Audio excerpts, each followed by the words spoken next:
سلام دوستان خوبم، امیدوارم که حالتون خوب باشه. به کانال بافتنی با مینا خوش اومدید. دوستان عزیز، این هفته این پیراهن دخترانه رو آماده کردم که مناسب سن 1 سال هست و در پایان ویدیو توضیح دادم که چطور میتونید این سایز رو کوچکتر یا بزرگتر رو ببافید. این لباس از بافت رکن و بافت ساده تشکیل شده و لبه آستین و انتهای پیراهن این حاشیه رو زدم که حاشیه برگی هستش. من از 2 تا کلاف استفاده کردم مارک کوزا که مناسب کودکان هستش، 100 گرمی هست و من 2 تا از این کلاف که گرفتم اینقدرش هم اضافه اومد و با میل شماره 4 هم بافتم. 5 تا دکمه احتیاج داریم که البته شما به سلیقه خودتون میتونید این فاصله رو بیشتر هم بکنید و 4 تا دکمه استفاده بکنید. قسمت پشت لباس، این هم قسمت پشت لباس هستش. این کار از یقه شروع میشه دوستان، از یقه شروع میشه و این قسمت ها دوخت نداره و فقط این قسمت آستینی که دوخته میشه. بعد که من اندازه ها رو در پایان ویدیو برای شما سانت زدم و اندازه گیری ها رو گفتم. امیدوارم که این کار رو ببافید، با من همراه باشید. کار خیلی ساده و آسونی هستش و میتونید خیلی سریع این رو ببافید و هدیه بدید به بچه های اقوامتون و یا بچه های خودتون. ببافید و لذت ببرید. امیدوارم که از این کار خوشتون بیاد، لذت ببرید و اگر نظری دارید، انتقادی، پیشنهادی دارید در قسمت کامنت ها بنویسید و من خیلی خوشحال میشم که عضو کانال من بشید، چون که من هر هفته یک لباس کودک قراره آماده بکنم که همشون هم زیبا هستن و ژورنالی و رج به رج و تا اونجا که از دستم بر بیاد اونها رو به شکل ساده توضیح دادم که خیلی آسون میتونید یاد بگیرید. با لایک و کامنت کانال من رو همراهی کنید و عضو کانالم بشید. سابسکرایب یادتون نره و اون زنگوله کنار رو هم فعال بکنید که هر هفته که ویدیو میذارم خبردار بشید. خب اگر آماده هستید با هم بافت رو شروع میکنیم. برای این لباس دخترونه من 80 تا سر انداختم، 80 تا دونه سر انداختم و با میل شماره 4 میخوام ببافم. بعد ابتدا ببینید 1 2 3 تا بافت رکن رو که انجام دادم، بعد تقسیم بندی ها رو انجام دادم و این جدا کننده ها رو گذاشتم. ببینید برای قسمت جلوی لباس 15 تا دونه در نظر گرفتم. بعد این قسمت که جدا کننده ها هست 2 تا دونه در نظر گرفتم. برای قسمت آستین 10 تا، دوباره 2 تا برای جدا کننده، 22 تا برای پشت لباس و به همین ترتیب دوباره 15 تا برای قسمت جلوی لباس، 2 تا جدا کننده، 10 تا برای آستین و 2 تا هم برای جدا کننده در نظر گرفتم. 80 تا دونه انداختم و به این ترتیب من جدا کردم و اینا رو قرار دادم. ببینید 1 2 3 4 5 6 7 8 9 10 11 12 13 14 15 تا و یک dune از اینا زدم. 2 تا جدا کننده ها و دوباره یکی از اینها و طبق اونی که گفتم تقسیم بندی کردم. 3 تا بافت رکن که بافتم تقسیم بندی ها رو انجام دادم و این حاشیه این قسمت و این قسمت رو میخوام به این شکل این حاشیه صاف رو داشته باشم. ابتدا من این حاشیه رو براتون توضیح میدم که با 1 میل دیگه یه مقدار کم دونه سر انداختم که اینجا براتون توضیح بدم. ببینید برای اینکه این حاشیه رو داشته باشیم اولین دونه رو نبافته در میاریم به این صورت، بعد نخ رو به اون سمت میندازیم، به سمت زیر میندازیم و 1 دونه از زیر میبافیم و دونه بعدی رو نبافته روی میل قرار میدیم و بعد بافت رکنمون رو تا انتها تا 3 تا مونده به آخر انجام میدیم. میبافیم بافت رکن رو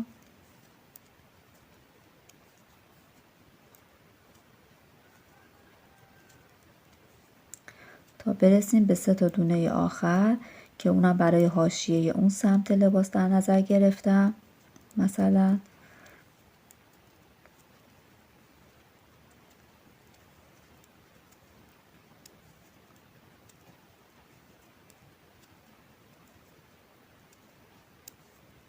خب الان رسیدیم به این 3 تا دونه. خب این 3 تا دونه رو ابتدا این دونه رو از زیر میبافیم. ببینید دونه رو از زیر میبافیم و این دونه وسط رو نبافته، نخ رو میاریم سمت خودمون، دونه وسط رو نبافته وارد میل میکنیم و این دونه رو آخرین دونه رو از زیر میبافیم. ببینید حالا دونه ای رو که مثلا این سمت من نبافتم، سمت بعد باید بافته بشه و دونه ای رو که بافتم باید سمت بعد نبافم، روی میل بندازم. اولین دونه رو در میارم من. دونه بعدی دونه بودش که من اون سمت نبافته بودم. الان این سمت به این صورت میبافم و دونه سوم رو که بافته بودم اینطوری از میل در میارم و نبافته وارد این میل میکنم و بعد بافت رکنم رو ادامه میدم.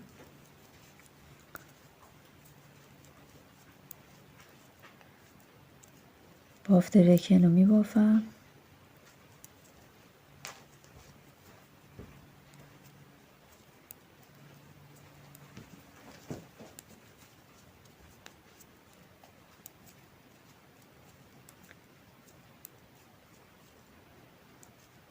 دوباره رسیدم به این 3 تا دونه که دیگه این 3 تا دونه این رو باید ببافم. این نبافته وارد میل میشه و دونه آخر رو میبافم. به این شکل حاشیه‌مون رو درست میکنیم که الان خب بافت اصلیمون رو شروع میکنیم. ببینید حاشیه ما دونه اول رو من در میارم، به این شکل دونه اول رو در میارم، دونه بعد رو از زیر میبافم و دونه سوم نبافته وارد میل میشه و بعد بافتمون رکن هست.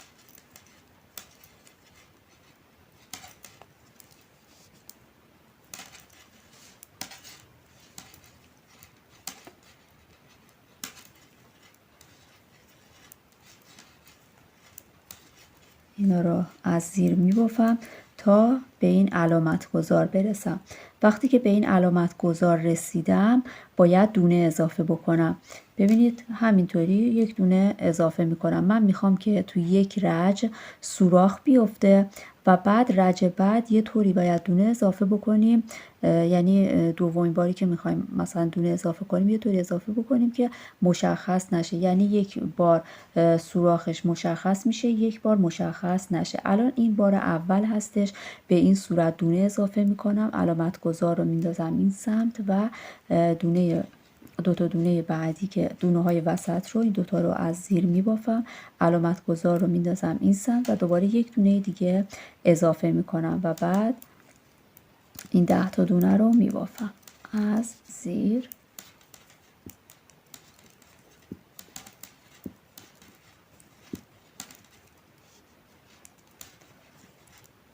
و بعد دوباره رسیدم الان به علامت گذار، همون کار رو تکرار میکنم، یک دونه اضافه میکنم، علامت گذار رو میندازم این سمت و بعد دو تا دونه بعدی رو از زیر میبافم، علامت گذار رو میندازم این سمت و یک دونه دوباره به همین روش اضافه میکنم و دونه های پشت رو به شکل بافت رکن میبافم.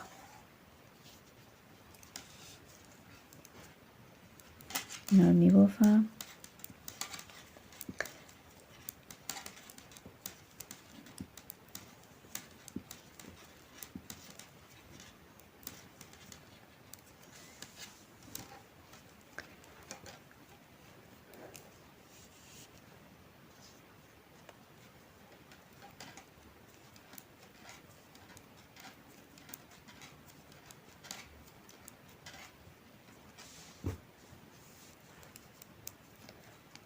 دونه های پشت رو که 22 تا بود رو بافتم.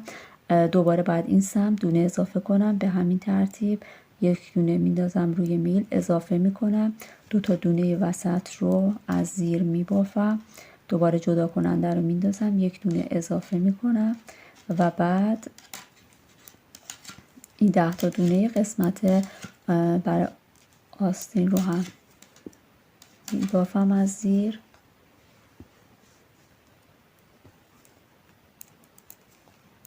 به این ترتیب و بعد دوباره رسیدم به علامت گذار، یک دونه اضافه میکنم، علامت گذار رو این سمت میندازم، 2 تا دونه رو از زیر میبافم، علامت گذار رو میندازم، یک دونه اضافه میکنم و بعد 15 تا دونه جلوی لباس رو هم میبافم.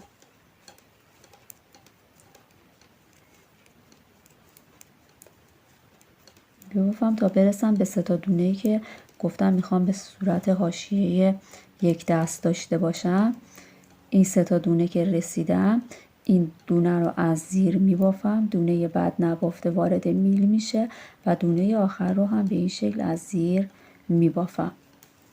خب این رج رو اضافه کردیم دونه ها رو. خب حالا رج بعد دیگه اضافه کردن نداریم تو این رج. این حاشیه رو به این صورت دوباره میبافم، دونه اول رو در میارم، دونه دوم بافته میشه، دونه سوم نبافته وارد میل میشه و بعد همه دونه ها رو باید تو این قسمت از زیر ببافیم. یعنی بافتمون کلا رکن هستش. این ژوته‌ای هم که اضافه کرده بودیم به این شکل بافته میشه و سوراخ میافته و 2 تا دونه وسط هم از زیر بافته میشه، این دونه هم از زیر، کلا تمام دونه ها رو از زیر میبافیم، تمام دونه ها رو از زیر میبافیم و تا انتها میبافیم برمیگردیم. خب من یک رج اضافه کردم، رج پشتش رو هم بافتم و حالا دوباره توی این قسمت باید اضافه بکنیم. خب این 3 تا حاشیه اول، 3 تا دونه اول رو در میارم، نخ رو به سمت زیر میبرم، دونه دوم رو میبافم، دونه سوم نبافته از میل خارج میشه و بعد اینا رو از زیر میبافم،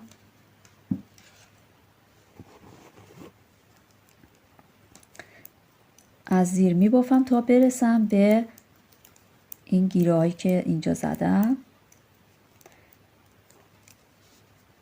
خب ببینید دونه ای که اون قسمت اضافه کرده بودم اینجا سوراخ داره الان. خب الان میخوام دونه ای که اینجا اضافه میکنم تو این قسمت دیگه سوراخ نداشته باشه، یعنی یک رج سوراخ داشته باشه، یه رج نداشته باشه. خب این دونه رو که من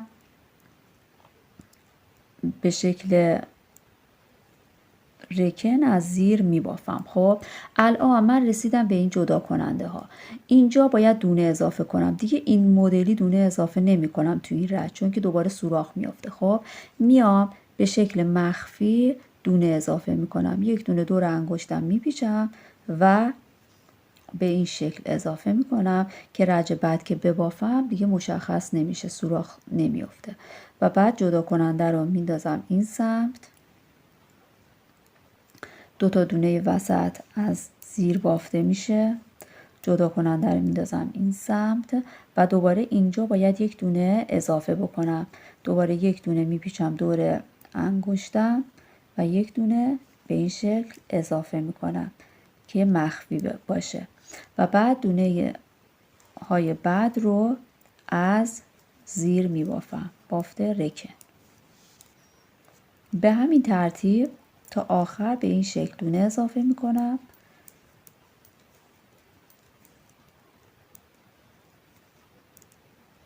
خب دوباره اینجا یک دونه اضافه میکنم به این شکل، جدا کننده رو میندازم این سمت، 2 تا دونه وسط رو از زیر میبافم. کلا لباسمون از بافت رکن تشکیل شده و بعد جدا کننده بعدی رو میندازم و بعد دوباره یک دونه اضافه میکنم به این شکل و بعد دونه های پشت رو هم به صورت بافت رکن می بافم.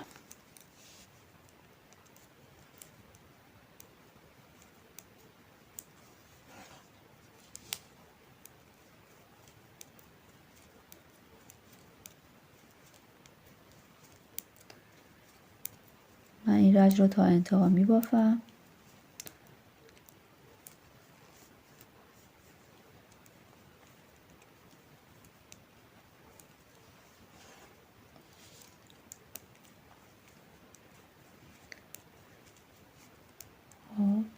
دوباره به جدا کننده ها رسیدیم. یک دونه من اضافه می کنم به این شکل. جدا کننده رو میندازم این سمت. دوتای وسط رو می بافم از زیر و بعد دوباره یک دونه دیگه اضافه می کنم و بعد این دونه ها رو هم از زیر می بافم تا به جدا کننده های بعدی برسم.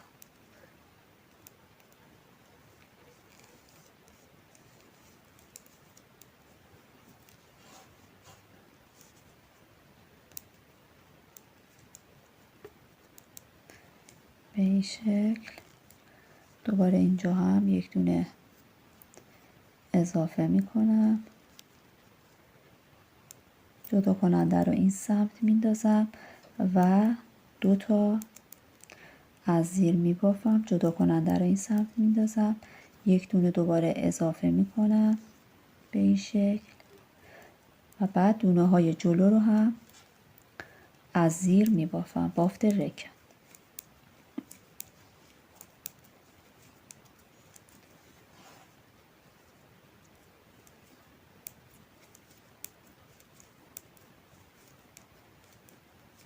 خب به این 3 تا دونه رسیدم. دونه اول رو می بافم. دونه دوم نبافته وارد میل میشه و دونه سوم رو هم از زیر می بافم. رج بعد رج پشت رو همه دونه ها رو از زیر می بافم.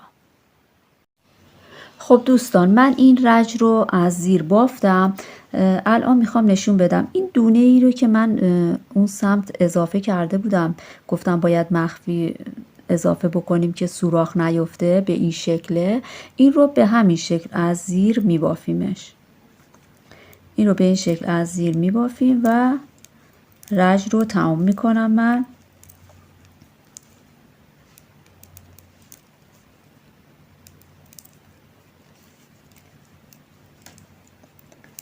و رج بعد که میخوام دونه اضافه کنم دوباره مثل رج اول که دونه اضافه کرده بودم که سوراخ افتاده بود باید اون شکلی اضافه بکنیم. این 3 تا دونه حاشیه هم که این از زیر بافته میشه، دونه بعد نبافته وارد میل میشه و دونه آخر هم از زیر بافته میشه. خب حالا دوباره توی این رج من باید دونه اضافه بکنم که دقیقا مثل این سمتی که سوراخ افتاد باید این مدلی دونه اضافه بکنم. خب این 3 تا دونه رو دونه اول رو در میارم نبافته، دونه دوم از زیر بافته میشه و دونه سوم نبافته وارد میل میشه و بقیه بافت رکن هستش تا برسم به جدا کننده ها.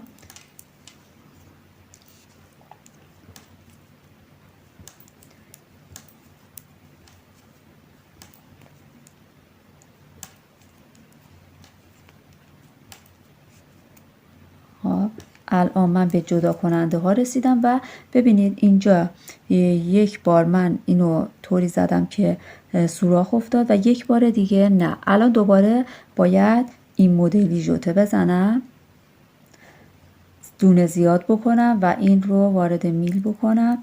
2 تا دونه بعدی از زیر بافته میشه و بعد جدا کننده رو دوباره بزنم و یک دونه به این شکل اضافه بکنم و بقیه دونه ها رکن بافته میشه. و تو این قسمت هر جا که به این جدا کننده ها رسیدیم باید به این شکل بزنیم. پس یک بار رجمون رو به این شکل زیاد میکنیم دونه رو، یک بار هم به روشی که قبلا گفتم که به صورت مخفی باید دونه اضافه بکنیم و 6 تا بافت رکن که داشتیم اولین جدکمه رو باید باز بکنیم. خب وقتی که به 6 تا بافت رکن رسیدیم خب باید ما جا دکمه بزنیم. اولین جا دکمه‌مون رو میزنیم. ببینید این 3 تا که حاشیه، خب 3 تا، این 4 تا رو من میخوام اینجا بمونه و اینجا جا دکمه بزنم.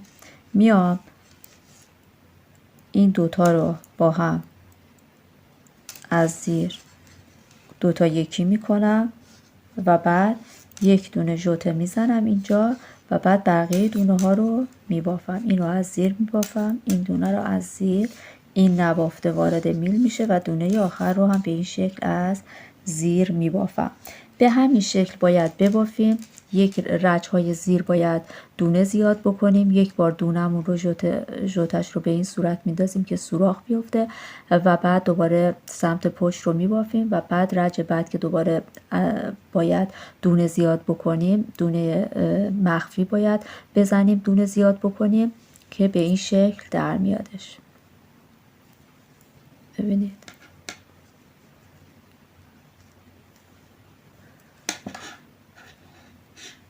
الان یک بار اینجا به این شکل سوراخه، یک بار اینجا به این شکل.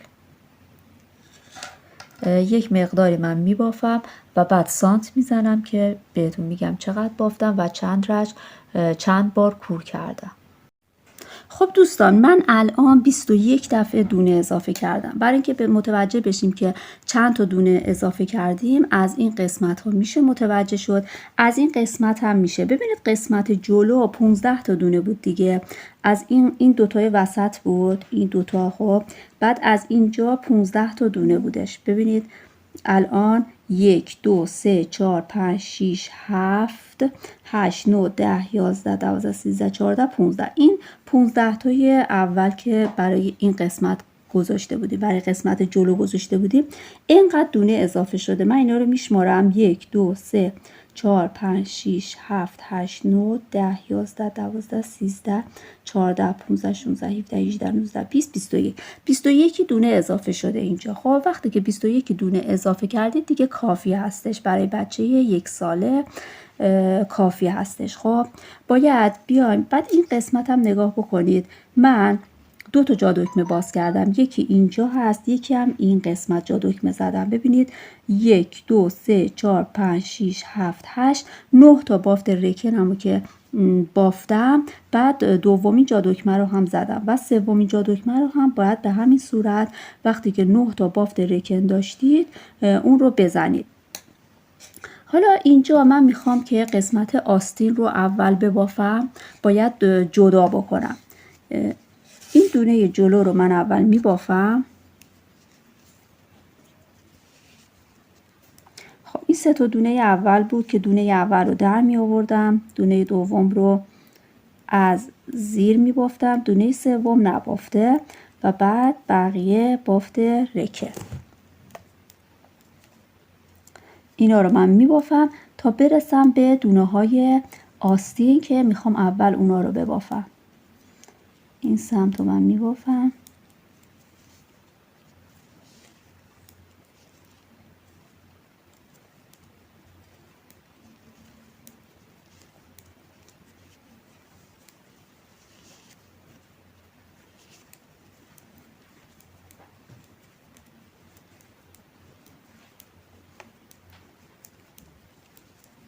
برسم به این قسمتی که دونه اضافه کردم.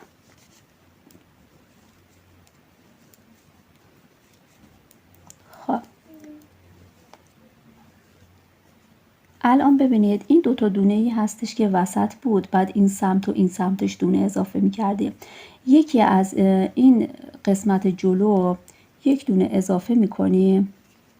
خب الان باید به این شکل اضافه می کردیم دیگه. یه دونه اضافه می کنیم، بعد از این دوتای وسط یک دونش رو میذارم برای قسمت جلو و یک دونش رو میذارم برای قسمت آستین. بعد اینا رو داخل یه میل یدک مثل این میکنم و بعد آستین رو شروع میکنم به بافتن. دونه های قسمت جلو رو داخل این میل گذاشتم و الان فقط میخوام آستین رو ببافم. از این قسمت شروع میکنم به بافت. شما میتونید کل لباستون رو همین بافت رکن ببافید، ولی من میخوام از این قسمت به بعد و بافت ساده ببافم. اگه شما هم دوست داشته باشید بافت ساده رو میتونید ببافید، یعنی یک رج از زیر یک رج از رو. خب اینو من از زیر میبافم، این رجو دیگه اضافه کردن دونم نداری.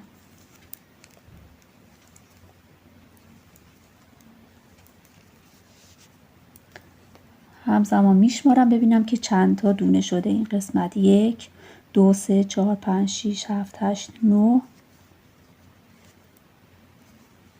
10 11 12 13 14 15 16 17 18 19 20 21 22 23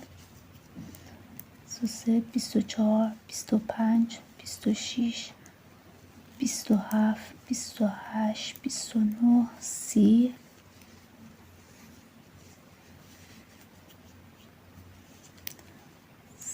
31 32 33 34 35 35 36 37 38 39 40 41 42 43 44 45 46 47 48 49 50.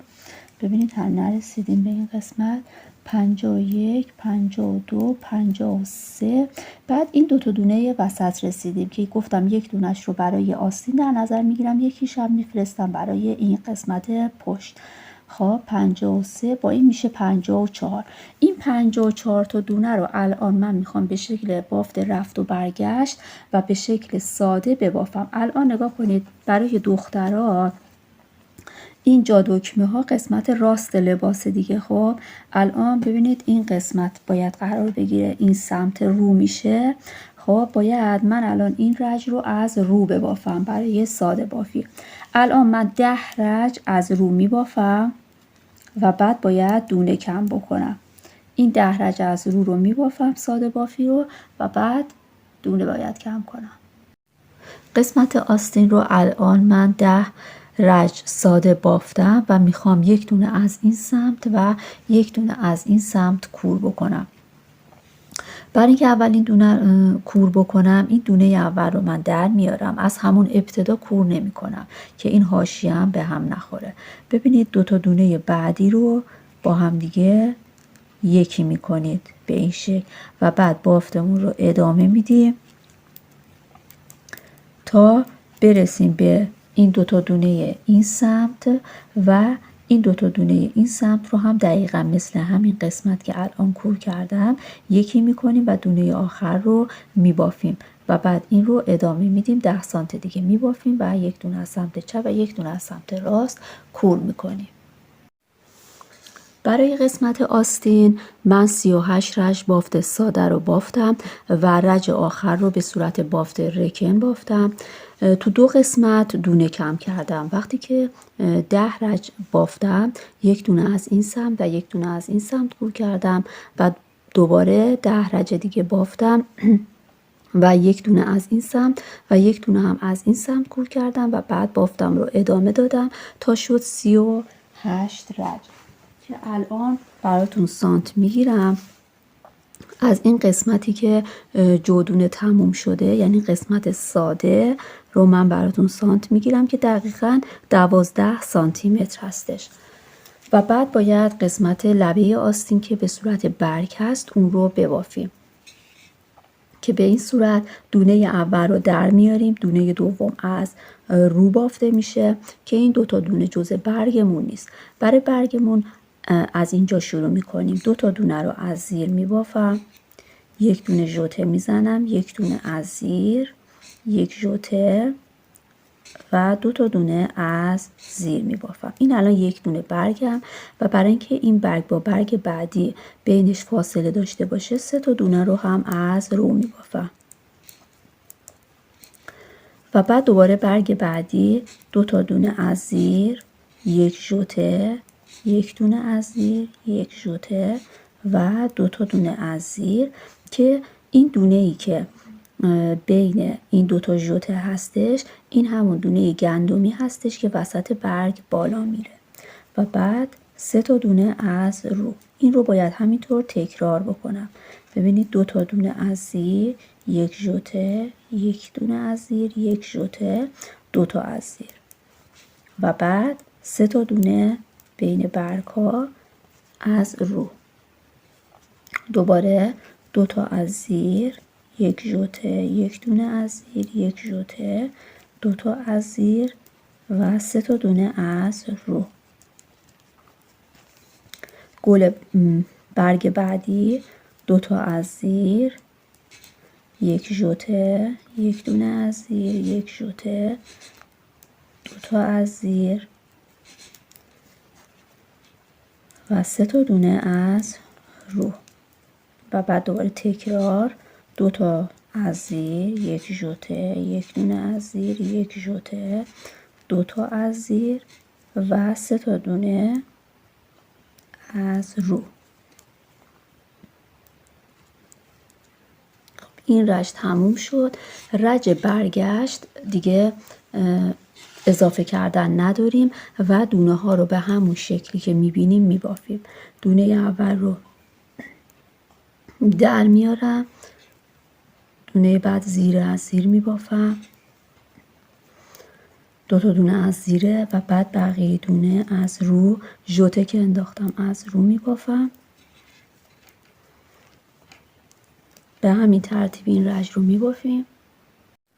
قسمت رو دونه ها رو به همون شکلی که میدیدم بافتم. یعنی مثلا دونه هایی که از زیر بود رو از زیر بافتم، دونه های رو از رو بافتم و این ژوته ها هم که زده بودم اینا رو از رو بافتم. حالا دوباره میرسیم به رج زیر که دونه اول رو در میارم، دونه بعد از رو هستش، از رو میبافم و میرسیم به برگ ها. دونه زیر رو میبافم، زیر رو میبافم، زیر رو میبافم و میرسم به این قسمت، این گندمی وسط برگ میرسم که قسمت زیر باید 1 دونه این سمت و 1 دونه این سمتش من ژوته بزنم و دونه اضافه کنم. ژوته رو میزنم، این رو از زیر میبافم، 1 دونه ژوته اینجا میزنم و دوباره اینها رو از زیر میبافم. رسیدم به این 3 تا دونه‌ای که از رو هست، از رو میبافم و بعد دوباره به برگم رسیدم. اینها رو میبافم از زیر، میرسم به این دونه گندمی وسط، 1 ژوته اینور، این رو از زیر میبافم، 1 ژوته اینور، از زیر میبافم و بعد دونه های زیر رو از زیر، 3 تا دونه از رو داشتم میبافم و بعد به برگ بعدی میرسم، 1 2 3 تا از زیر میبافم. به این قسمتی که باید ژوته بزنم 1 ژوته میزنم از زیر، 1 ژوته، دونه های برگم رو از زیر میبافم. رسیدم به این 3 تا دونه و همینطور باید ادامه بدیم. دونه زیر زیر زیر، به این قسمت رسیدم، 1 ژوته میزنم، دونه اضافه میکنم، 1 ژوته و دونه ها رو از زیر میبافم و بعد رسیدم به 3 تا دونه رو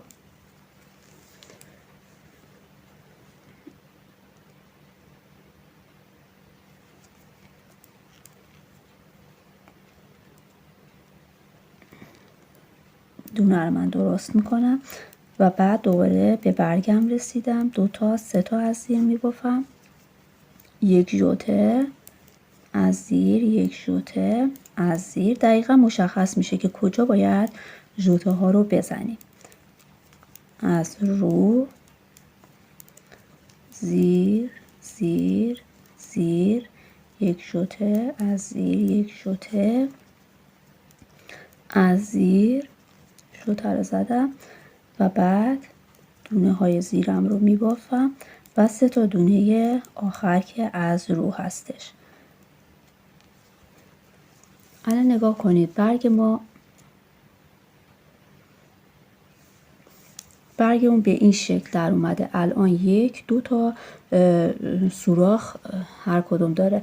الان باید این رج رو که دوباره میبافیم، به دونه ها رو به همون شکلی که میبینیم میبافیم، دونه های زیر از زیر، رو از رو، و بعد دوباره به رج زیر که رسیدیم دوباره ژوته میزنیم و این کار رو تکرار میکنیم تا این سوراخ ما برسه به 4 تا سوراخ. الان گل ما به این شکل در اومده. ببینید 1 2 3 4 بار ما اینجا ژوته زدیم و این سوراخ ها درست شده. وقتی که 4 تا رسید، این سوراخ ها به 4 تا رسید و رج رو هم بافتیم، حالا توی این قسمت ببینید هر برگیمون به این شکله. این قسمت وسط که مثل همون قبل باید دونه اضافه بشه رج زیر، ولی الان یه تفاوت دیگه داره، این هستش که باید دونه ها رو هم از این سمت کم بکنیم. یعنی به سمت قسمت زیر رسیدیم، 1 دونه از این سمت برگ و 1 دونه از این سمت برگ، انتهای برگ یعنی این دوتا و این دوتا باید کم بشه و قسمت وسط همینطور ادامه پیدا میکنه.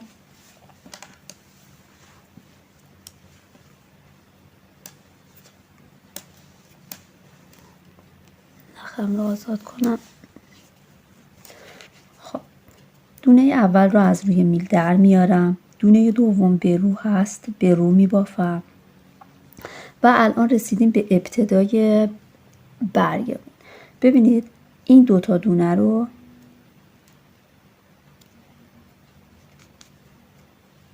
دوتا دونه اول رو دوتا یکی میکنم، کمش کردم.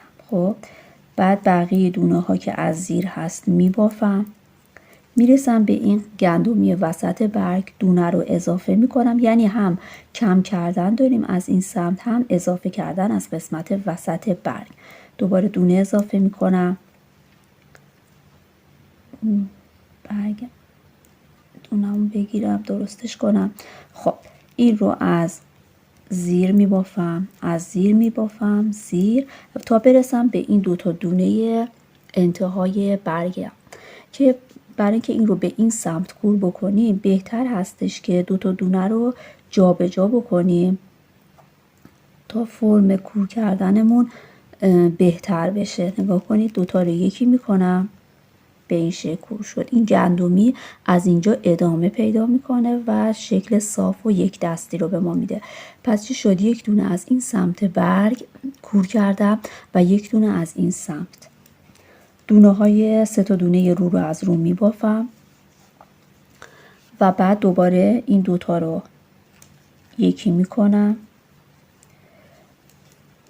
دونه های زیرم رو از زیر میبافم، به وسط برگ که رسیدم 1 دونه اضافه میکنم، از زیر میبافم، 1 دونه اضافه میکنم، زیر میبافم اینها رو تا برسم به دوتا دونه انتهای برگ که این سمت دونه ها رو باید جابجا بکنیم.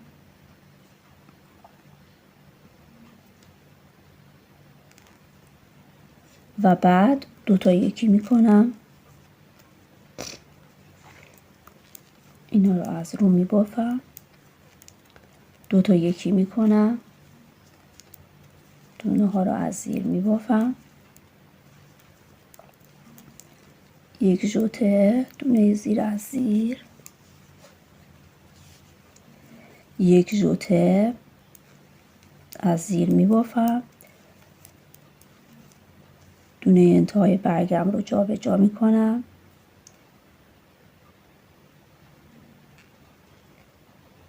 دوتا یکی میکنم و بعد 3 تا دونه رو میبافم. این کار رو تا انتها به همین شکل انجام میدم. رج رو دونه ها رو به همون شکلی که میبینم میبافم و بعد دوباره به رج زیر که رسیدم این کار رو تکرار میکنم. 1 دونه از این سمت، 1 دونه از این سمت کور میکنم و این کار رو انجام میدم تا این سوراخ ها 1 2 3 الان 4 تاست و اینجا این پنجمی هست تا برسه به 7 تا. الان برگای ما به این شکل در اومده. ببینید 1 2 3 4 5 6 7 رج رو من بافتم و الان رسیدم به رج زیر و از این قسمت ببینید کم کردن و شروع شده، مشخصه. و بعد دیگه همین مقدار کافی هستش. من میخوام دونه ها رو کور بکنم. اگر به شکل ساده دوتا یکی بکنید خیلی قشنگ در نمیاد. به خاطر همین چون که این قسمت بالا هم من رکن بافتم، این رو طوری کور بکنیم که مثل بافت رکن بشه و دالبل داربل بهمون بده و قشنگ تر بشه. اول از همه نگاه کنید برای کور کردن این نخ نباید رو باشه. دونه اول رو در بیارید، نخ رو بندازید اون سمت و بعد این دونه که در آوردید دونه دوم رو از زیر دونه اول به این شکل در بیارید، اما رها نکنید. این رو ببافید. ببینید این رو به این شکل ببافید و بعد این دوتا رو آزاد کنید و یکم نختون رو سفت بکنید و بعد دوباره همین رو هی تکرار بکنید. نخ اون سمت، این دونه رو روی این میل بندازید، دونه بعدی رو به این شکل در بیارید و بعد این دونه رو ببافید و بعد این دوتا رو آزاد بکنید. نختون رو یکم سفت بکنید تا انتها به همین شکل هستش. ببینید این رو بگیرید، یکم صدا میده، به این شکل یکم اینو سفت بکنید. دوباره این دونه رو از زیر این در بیارید و بعد این رو ببافید، آزادش کنید، بکشید.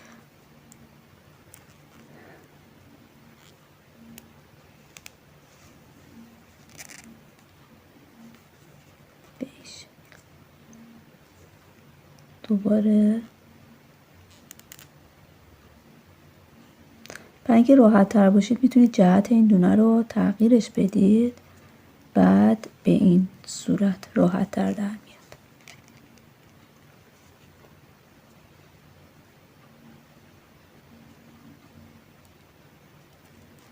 ببینید جهتش رو من تغییر میدم، بعد این رو یه کمی گشادش میکنم، میندازم، این دونه رو از این زیر در میارم، میبافم و بعد آزادش میکنم. به این شکل که کور بکنیم لبه کار ما به این صورت مثل بافت رکن در میاد و زیباتر هستش. این رو تا انتها کور میکنم، بعد آستین رو میدوزم. خب من لبه آستین رو کور کردم و بعد از همون نخی که اضافه گذاشتم و این قسمت آستین رو دوختم. الان آستین ما به این شکل در اومده و من الان براتون سانت میزنم. از این قسمت یقه تا انتهای برگ ها 28 سانتی متر شده. اول که شروع کردیم ببین قسمت جلو رو من بافتم و بعد این رو داخل میله یدک قرار دادم و بعد آستین رو شروع کردم به بافتن و حالا به قسمت پشت لباس میرسیم. قسمت پشت رو من یک رژ میبافم و بعد دوباره آستین رو شروع میکنم به بافتن. برای قسمت پشت من این نخ رو اضافه میکنم اینجا، دونه اول رو میبافم و اینجا میخوام به شکل ساده ببافم. دونه اول رو میبافم و یک دونه اضافه میکنم این قسمت به این شکل، یک دونه اضافه میکنم و بعد بقیه دونه ها رو همه رو از زیر میبافم تا برسم به این قسمت که یک دونه هم این قسمت زیاد کنم. خب دوستان این قسمت پشت رو من از زیر بافتم، یک دونه که اینجا اضافه کردم و حالا به انتهای کار رسیدم. اینجا ببینید این دوتا دونه ای هستش که این وسط بود، درسته که این طرف و اون طرفش رو دونه اضافه می کردیم. خب الان این دونه رو من می بافم، این رو هم می بافم، یک دونه اضافه می کنم، یک دونه اضافه کردم و بعد این دوتا دونه یک دونش رو برای قسمت پشت در نظر گرفتم که از زیر می بافم و یک دونش رو هم برای قسمت جلوی لباس در نظر گرفتم. خب حالا شما میتونید این قسمت پشت رو تو میل یدک قرار بدید و اینکه حالا قسمت آستین رو شروع کنیم به بافتن. از اینجا 1 2 3 4 5 6 7 8 9 10 11 12 13 14 15 16 17 18 19 20 21 22 24 25 26 27 28 30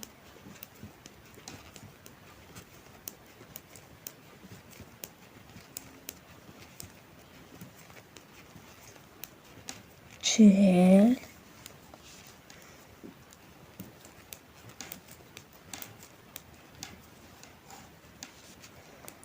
45 46 47 48 49 50 51 52 53 رسیدیم به این دوتا دونه که یک دونش رو برای قسمت آستین در نظر میگیرم و یک دونش رو برای قسمت جلو.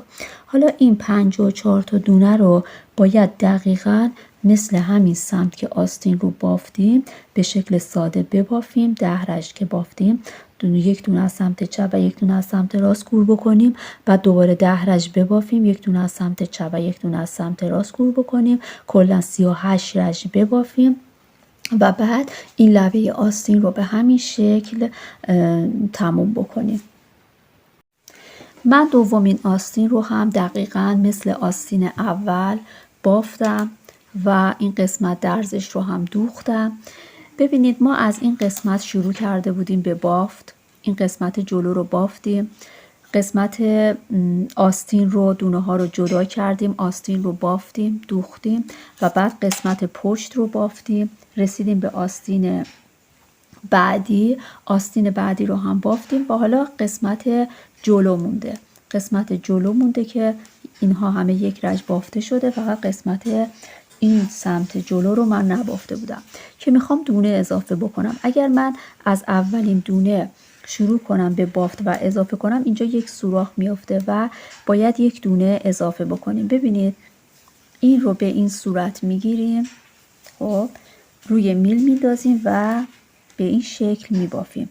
به این صورت دیگه سوراخی درست نمیشه و بافته میشه و این رو هم از زیر میبافیم. این قسمت جلو این سمت ما یک دونه رو به این شکل اضافه کرده بودیم، این سمت رو هم باید اضافه بکنیم. این هم اون دونه ای رو که اونجا اضافه کردیم و بعد بقیه دونه ها رو از زیر میبافیم و بعد رج بعد به شکل ساده بافی ادامه پیدا میکنه.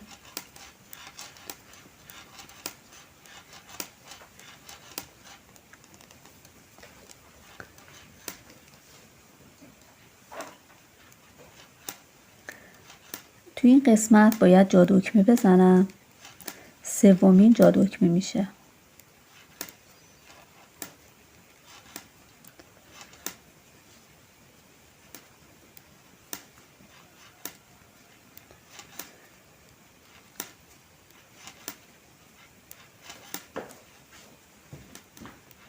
خب الان رسیدیم به 4 تا دونه‌ای که قسمت آخر بافتمون است. 1 2 3 4 5. یک دونه دیگر من خب اینجا ببینید 1 2 3 4 5 6 تا دونه مونده. من میخوام این قسمت جادکمه اضافه بکنم. بعد از هر 9 تا بافت رکن باید جادکمه بزنم. نگاه کنید الان 1 2 3 4 5 6 7 8 9. دو تا رو یکی میکنم به این شکل، یک دونه روی میل میندازم و بعد بقیه دونه ها رو میبافم. این 3 تا دونه هم که به این شکل در اومده حاشیه‌مون، ببینید که گفته بودم توضیحش رو داده بودم اول ویدیو، این رو از زیر میبافم، این رو نبافته روی میل میندازم و دونه آخر رو هم از زیر میبافم. حالا دیگه رج بعد باید دونه ها به این شکل کلا یک رج از زیر یک رج از رو بافته میشه. الان این رج از رو بافته میشه. فقط به این قسمت که رسیدید باید یک دونه دقیقا مثل همین دونه‌ای که من اینجا اضافه کردم اضافه بکنید و بعد یک مقدار چند رجی باید ببافیم و بعد من سانت میزنم که چند رج بافتم و بعد باید حاشیه انتهای لباس رو که میخوام به همین شکل باشه رو باید ببافیم. خب دوستان خوبم، من الان اینقدر بافت ساده رو بافتم که براتون الان سانت میزنم که ببینیم چقدر هستش. ببینید از این قسمت ساده که بافتم تا اینجا تقریبا 14 سانتی متر من بافتم. خب اینم آستیناشه که تموم شده. 14 سانتی متر ساده بافی کردم. بعد یک رج به صورت بافت رکن مثل همین قسمت آستین بافتم. یک رج بافت رکن رو بافتم. ببینید من 3 تا دونه از این قسمت کم کردم به خاطر اینکه میخوام گلایی که میزنم خب در انتها مثلا دونه اضافه نشه، از اینجا با گل شروع بشه و در انتها هم با گل تموم بشه. این 3 تا دونه اول و 3 تا دونه آخر به عنوان حاشیه در نظر گرفتم که تا انتها به همون شکلی که توضیح دادم این 3 تا دونه و این 3 تا دونه بافته میشه. و بعد الان بعد از این یک رجی که بافت رکن رو بافتم باید بیام مثل لبه آستین اون گلا رو بندازم. ببینید این 3 تا اول رو دونه اول رو در میارم، دونه دوم از زیر میبافم و دونه سوم نبافته. به این صورت این 3 تا به این شکل بافته میشه. حالا بعد از این قسمت شروع کنم برگام رو بزنم که به چه شکل بود. ببینید 2 تا از زیر بود برای برگ ها. خب یک دونه ژوته میزدم، یک دونه زیر که گندمی وسط برگ بود، دوباره یک ژوته دیگه میزدم، 2 تا از زیر میبافتم و بین 2 تا برگم 3 تا از رو بودش و تا انتها این رو ادامه میدادم. یعنی دوباره برگ بعدی 2 تا دونه رو از زیر میبافتم، 1 2 یک ژوته، دونه وسط گل برگ، یک دونه ژوته و 2 تا از زیر و 3 تا از رو. همینطور اینو باید ادامه بدیم تا انتها. 2 تا از زیر، یک ژوته، یه دونه از زیر، یک ژوته، 2 تا از زیر و 3 تا از رو.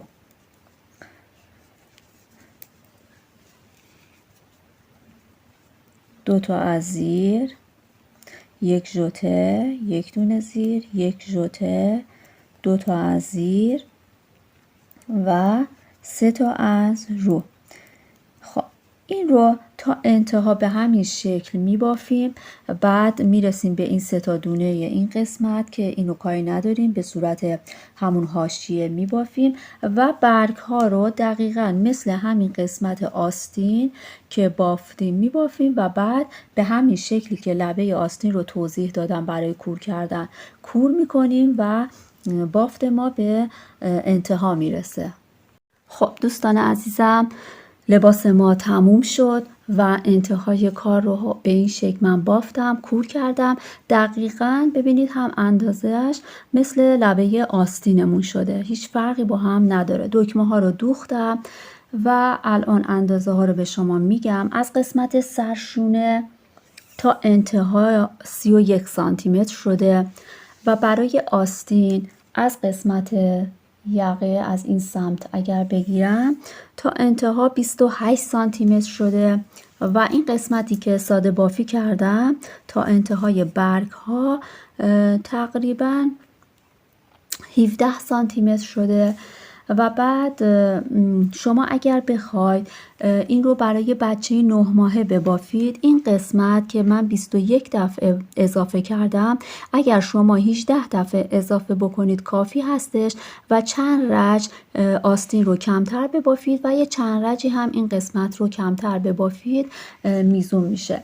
و اگر بخواید برای بچه 2 ساله ببافید این رو، ببینید این قسمت که 21 دفعه من اضافه کردم شما 22 دفعه اضافه کنید. چند رج قسمت آستین رو بیشتر ببافید، مثلا 2 رج 3 رج ببافید بیشتر کافی هستش و قسمت جلو و پشت لباس رو هم به این ترتیب چند رج ساده بافی رو بیشتر ببافید. و حتی اگر ببینید این رو من با نخ که خیلی ضخیم نیست بافتم. اگر شما مثلا از مارک ناکو استفاده میکنید که یکم کلافش ضخیم تر هستش استفاده کنید، کلا از این یکم بزرگتر در میاد. یعنی اگر همه این اندازه ها و تعداد دفعاتی که اینجا کور کردیم رو مثل همین ببافید، اگر با نخ ضخیم تر ببافید کلا این بزرگتر در میاد. یعنی به نخ و به این دست شما هم بستگی داره. بعضی از خانوم ها مثلا سفتر میبافن، بعضی ها شلتر میبافن،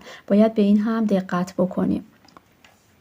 خب دوستان چیز دیگه ای نمونده، امیدوارم که شما هم این رو ببافید لذت ببرید و اگر خوشتون اومد لایک و کامنت رو فراموش نکنید که با لایک کردن شما ویدیو در برابر دید افراد بیشتری قرار میگیره و کانال من رو حمایت کنید و عضو کانالم بشید. خیلی خوشحال میشم، از همه شما تشکر میکنم و هر هفته قرار هستش که من یک لباس کودک که به صورت ژورنالی و رج به رج توضیح میدم براتون رو آماده بکنم و اگر سابسکرایبم کنید عضو کانالم بشید و زنگوله کنار رو هم فعال کنید هر هفته میتونید از ویدیوهای جدید من خبردار بشید. بیش از شما تشکر میکنم و امیدوارم که همیشه شاد و سلامت باشید. شما رو تا هفته دیگه با یه لباس کودک دیگه به خدا میسپارم. خدا نگهدار.